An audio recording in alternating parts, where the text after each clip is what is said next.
السلام عليكم متابعينا الكرام أينما كنتم.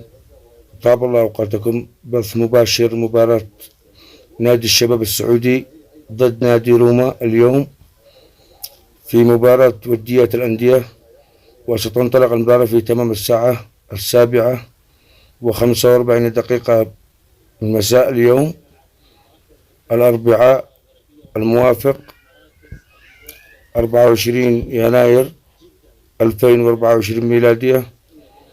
التوقيت الساعة 7 مساء و45 بتوقيت مكة المكرمة واليمن والعراق وسوريا. أتمنى منكم الاشتراك بالقناة والضغط على زر الجرس ليصلكم كل ما هو جديد بإذن الله تعالى.